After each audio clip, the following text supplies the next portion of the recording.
मैं third affecting of factor की बात कर रहा था जो कि इफेक्ट करता है इवेपोरेशन की। तो चलिए देखते हैं। अ डिक्रीज इन ह्यूमिडिटी किस तरीके से इफेक्ट करती है इवेपोरेशन के प्रोसेस को बेटा? तो डिक्रीज इन ह्यूमिडिटी बिल्कुल इफेक्ट करती है इसको। तो किस तरीके से करती है देखिए। ह्यूमिडिटी मीन्स होता है present of moisture in the air और इन द एटमॉस्फेयर। एटमॉस्फेयर पे जो नमी होती है उसी को अपन लोग ह्यूमिडिटी बोलते हैं। तो किस तरीके से इफेक्ट करती है आपको पता है कि जब कंप्लीट सनलाइट रहेगा तब इवेपोरेशन की प्रोसेस ज़्यादा होगी comparison to the shadow light में ना। शैडो लाइट में किसी के छाँव में है तो वहाँ कम होगी। तो ह्यूमिडिटी की बात करते हैं is the amount of water vapour present in air.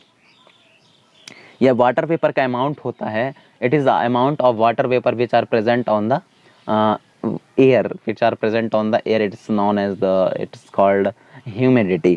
Okay, the air around us cannot hold more than a definite amount of water vapor at given temperature. तो यहाँ बोला गया है कि जो ऐसा बिल्कुल संभव नहीं है कि हमेशा के लिए ह्यूमिडिटी वाटर वेपर का जो फॉर्म है वह एटमॉस्फेयर पे हमेशा एक जैसा रहे, क्योंकि टेम्परेचर बढ़ती घटती रहती है एटमॉस्फेयर पे। तो इसकी वजह से ये हमेशा एक जैसे नहीं रह सकते।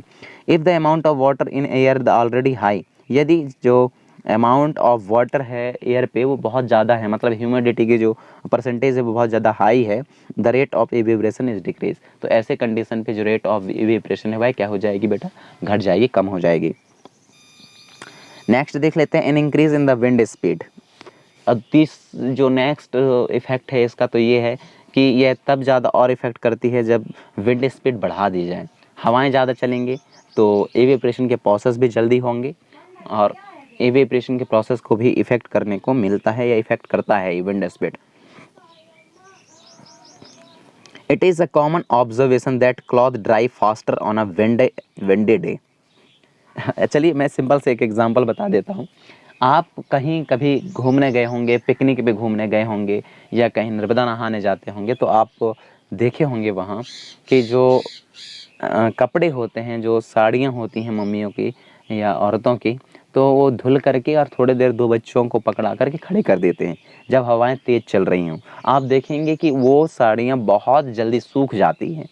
क्यों सूख जाती हैं? ये सीधे डायरेक्ट आपके सामने एक एग्जांपल है कि विंड स्पीड हाई होने से जो इवेपोरेशन की प्रोसेस वह हाई हो जाती है और फिर साड़ियाँ जल्दी से सूख जाती हैं। With the increase in the wind speed, जैसे ही इस विंड स्पीड बढ़ती है, हवा की जो गति है वह बढ़ती है, the particle of water vapour move away. जो पार्टिकल ऑफ वाटर वेपर है वह वहाँ से बहुत जल्दी जल्दी मूव होने लगते हैं।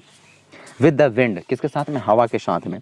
Decrease the amount of water vapour in the surrounding, decrease the water amount, और इस तरीके से जो उसके सराउंडिंग में जो वाटर वेपर है उसको डिक्रीज कर देता है सराउंडिंग पे, और इस तरीके से यह आपके इवेपोरेशन प्रोसेस को इफेक्ट करता है। एक ऐसा फैक्टर है ये। Okay, how does evaporation cause cooling? ये एक अच्छा आपके सामने क्वेश्चन हो सकता है कि कैसे इवेपोरेशन की वजह से जो है हमें कूलिंग फील होता है। In a open vessels the liquid keep on the evaporating. कहीं भी एक ओपन वेसल्स रख दीजिए, एक खुली बर्तन रख दीजिए, तो जो लिक्विड है वह कैसे हो जाएंगे? इवेपोरेट होने लगेंगे। The particle of liquid observe energy. क्यों ऐसा होता है? क्योंकि जो पार्टिकल ऑफ लिक्विड है, लिक्विड के जो पार्टिकल हैं वह एनर्जी को ऑब्जर्व करते हैं। जब एनर्जी को ऑब्जर्व करेंगे तो फ्रॉम द सराउंडिंग, किससे ऑब्जर्व करेंगे? सराउंडिंग से ऑब्जर्व करेंगे। तो सराउंडिंग से ऑब्जर्व करेंगे to reason the energy lost during evaporation, और इसी वजह से जो एनर्जी है वह लॉस्ट होती है एवेपोरेशन के टाइम पे ज़्यादा। This observation of energy from the surrounding make the surrounding cold. तो यही ऑब्जर्वेशन सराउंडिंग से हीट का, टेम्परेचर का प्लांटों के द्वारा इवेपोरेशन प्रोसेस के द्वारा ऑब्जर्व कर लेना, यह एनवायरनमेंट को क्या करती है बेटा? कूल करती है, कूल बनाती हैं। Okay, what happen when you pour some acetone nail polish remove?